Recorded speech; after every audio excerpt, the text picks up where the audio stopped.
It's Game 6 of the 2011 NBA Finals, and look who's leading the series.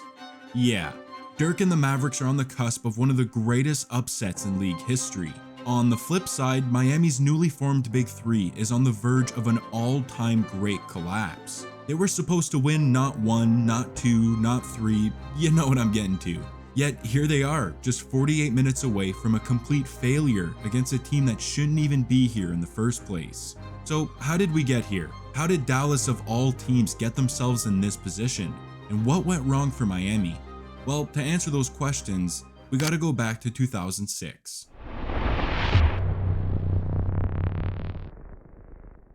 In the 06 finals, we got a young 24-year-old Dwayne Wade and the Miami Heat face off against a prime 27-year-old Dirk Nowitzki and the Dallas Mavericks. And at the peak of his powers, Dirk had the edge early in the series. The Mavericks got up 2-0, and it seemed like Nowitzki would finally capture his long-awaited title, until the Flash spoiled the party.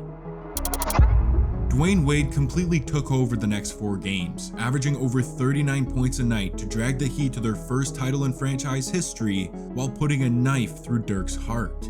This was supposed to be his championship. He'd been so close so many times, and it seemed like the stars had finally aligned. But in the blink of an eye, the Flash took it from him. The 2006 finals shook the NBA to its core, but what happened just 5 years later eclipsed it.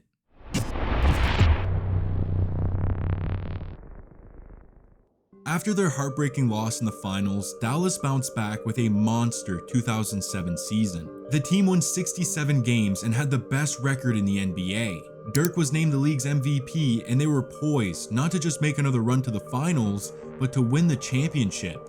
And then, boom. The greatest upset in the history of the NBA playoffs. They have defeated the Dallas Mavericks in 6. Dallas suffered a catastrophic collapse to the We Believe Warriors in the first round of the playoffs, becoming just the 3rd team in history to lose to the 8th seed as the 1st seed. It was an absolute embarrassment to Dirk and the entire Mavericks franchise. And for the cherry on top, just 2 weeks after their shocking defeat, Nowitzki had to accept the MVP trophy in an all-time awkward press conference. It was no doubt the lowest moment of his career. But pressure makes diamonds, right? Meanwhile, 2007 was the title defense season for the Miami Heat, and it didn't go so smoothly. D-Wade faced injuries throughout the year, and they got swept in the first round. It was disappointing to say the least, and a little baffling. After 2006, both teams seemingly had another run in them. A young superstar with the rest of his career in front of him, and a unicorn at the top of his game. But just a year later, you questioned everything about them. In fact, the following years were eerily similar. In 2008, Dallas won 51 games and lost in round 1. Miami got thrashed by injuries and won just 15 games. Failure. In 2009, the Heat bounced back and then got bounced in round 1, while the Mavericks got deleted in the second round. In 2010, they redeemed themselves, 55 wins and the 2nd seed in the West. Now, tell me if you've heard this before. The Mavericks choked.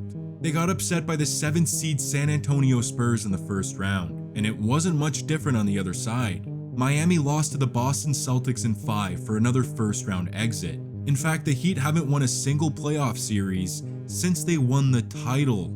It was rough, and headed into the 2010 offseason, our 2006 finalists needed to see major changes if they wanted to get back to where they were just 5 years ago. And for the Miami Heat, change wore number 6.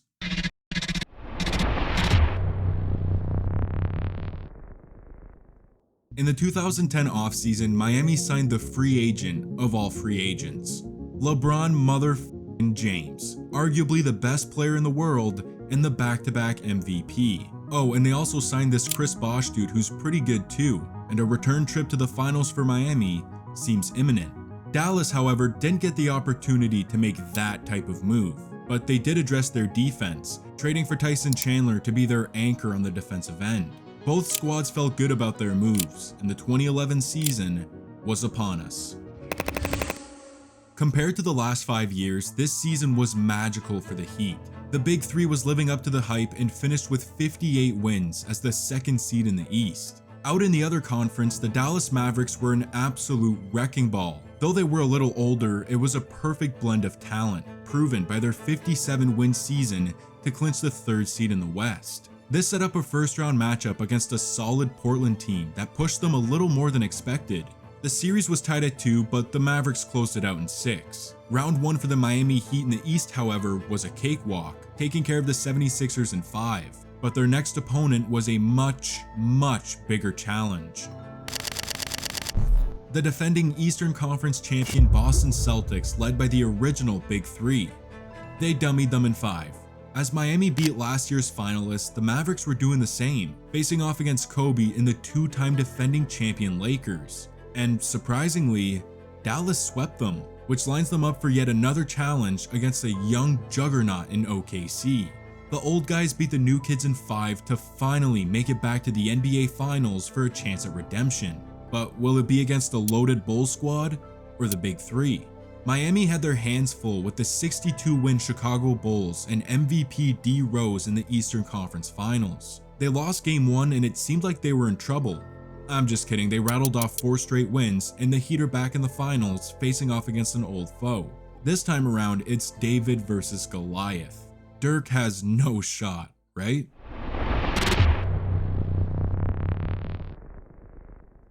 And just like that, they're back. A 2006 finals rematch that not many had expected, but what many did expect, including experts, was a Miami beatdown. And Game 1 seemed to be a preview of that. Skip to the second half and Miami cranked up the heat. LeBron and Wade combined to score 17 in the 3rd quarter, and it was capped off by a fading 3 by LeBron to beat the buzzer and put Miami up 4. It wasn't a massive lead by any means, but Dallas wasn't able to overtake them. LeBron threw down a demonstrative and 1 slam with 2 minutes to go to push their lead to double digits, and it was wraps. Miami's Big Three lived up to their name with some big performances. They dominated the second half and take Game 1. After a fairly convincing win in Game 1, Miami now had the opportunity to take full control of this series, and Dwayne Wade wasn't going to let it go to waste.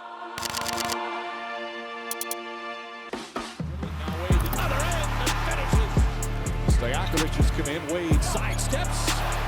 Perhaps they should be up more. Wade, oh, difficult bank shot.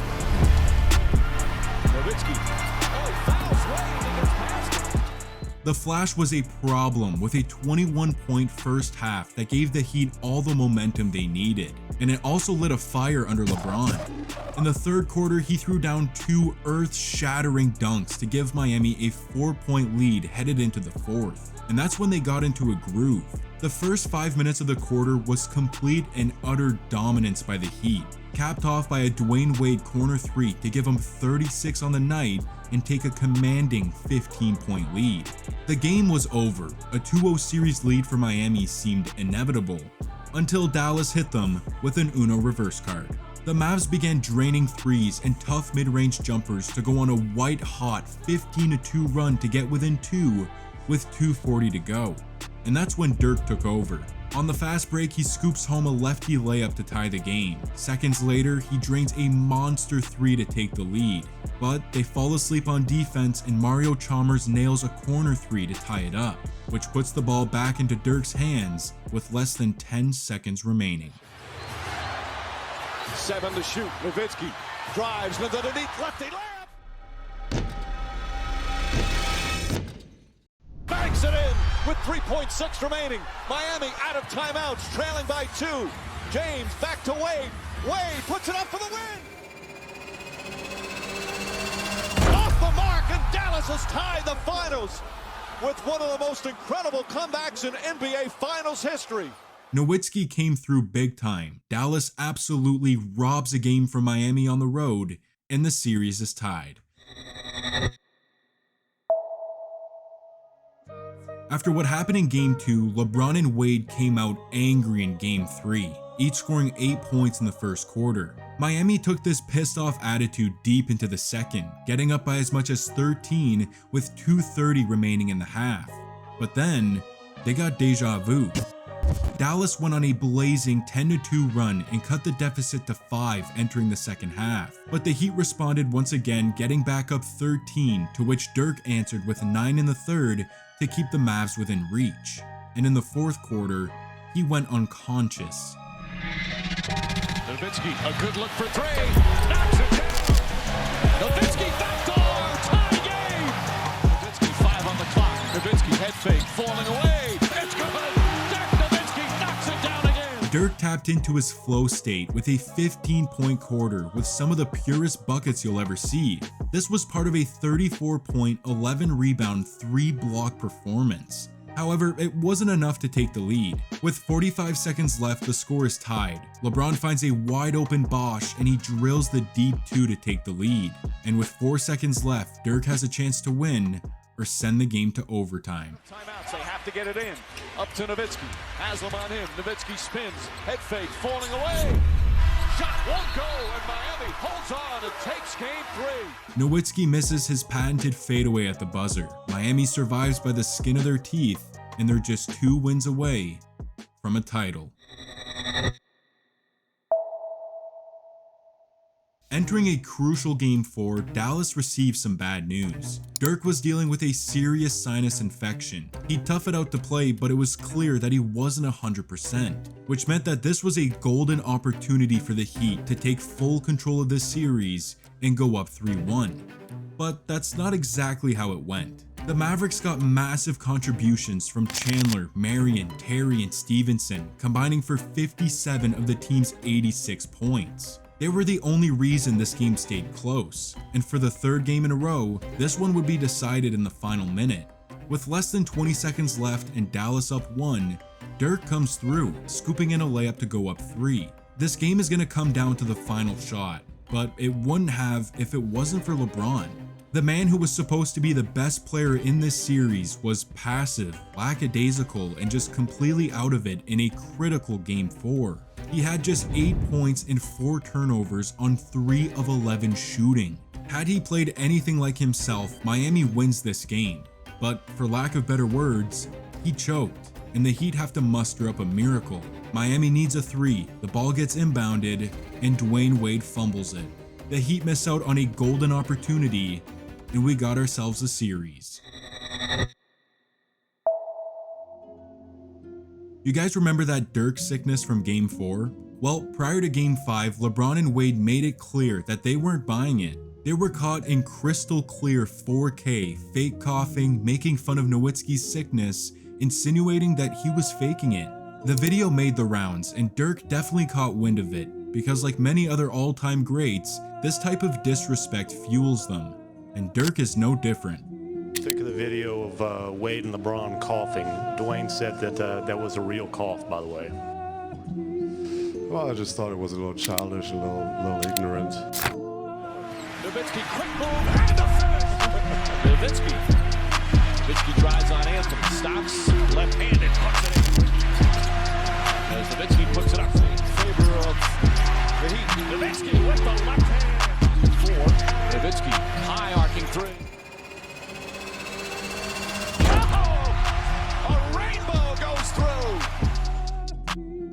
Well, I just thought it was a little childish. Nowitzki showed out in front of LeBron and Wade with 29, 6, and 3 on their heads. Our guy was laser focused, and as we entered the 4th quarter with a 5-point lead for the Mavericks, Nowitzki got a helping hand. Jason Terry scored 8 huge points in the 4th that included a colossal 3 in LeBron's mouth to ice the game. This is why you never disrespect an all-time great. Or Jason Terry. The Mavericks are now just 1 win away from redemption. Game 6 put us on the cusp of one of the greatest collapses in history, which meant we were also on the cusp of one of the greatest underdog stories in history. We were going to get a storybook ending, unless LeBron had something to say about it. James exploded right out of the gates, draining threes, getting to the cup as part of a 9-point first quarter. In a massive must-win game, he was showing no nerves. But I'll tell you who was. Dirk. This dude couldn't throw the ball into the ocean if he wanted to. In the first half, he had just 3 points on 1 of 12 shooting. Were he and the Mavs about to choke again? Despite Dirk's struggles, Dallas got out to a 12-point lead early in the second quarter, but it didn't last long. Miami responded right away with a blistering 14-0 run within 3 minutes to get themselves back in the game. The rest of the quarter stayed tight, and Dallas took a 2-point lead into halftime, and the only reason they have a lead despite Dirk's shooting is because of our Game 5 hero, Jason Terry. The Jet had a whopping 19 points in the first half, delivering once again when they needed him the most. And in the third quarter, the big dog woke up. Dirk was knocking down tough mid-range jumpers for 8 points in the period, 5 more than his entire first half, and it got Dallas rolling. They began draining threes, getting to the rim with ease, and there was no response from Miami. The Mavericks were unstoppable, extending their 2-point halftime lead to 9 as they headed into what may be the final quarter of the season. The fourth was a slow death for Miami. They couldn't do anything to cut into Dallas's lead. It really felt like it was meant to be for the Mavericks. After years of heartbreaks and failures, they found themselves just minutes away from reaching a mountaintop that seemed so far away for the past half-decade. So with the summit within reach and the championship on the line, the ball was put into Dirk's hands to take them home. That's the way they should play. Nowitzki hooks it up. Puts it in. Dirk. Nowitzki, left hand. The Miami Heat, they've done it. They win their first championship in franchise history. The greatest upset in the history of the NBA playoffs. And the Hornets take this series from the Dallas Mavericks. Denver's headed to the Western Conference Finals. The first number 7 seed to win a best-of-7 first-round series.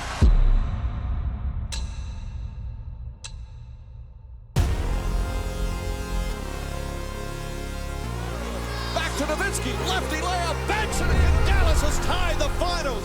He's going too early. Drives underneath, layup, he puts it in. The Mavericks have evened the series. Terry, a long three. Bang! And the Mavericks will take a 3-2 lead in the NBA Finals.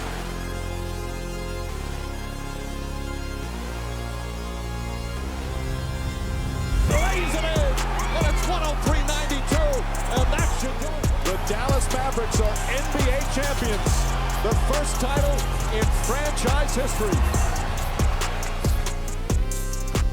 Nowitzki elevating his status amongst the NBA's greats.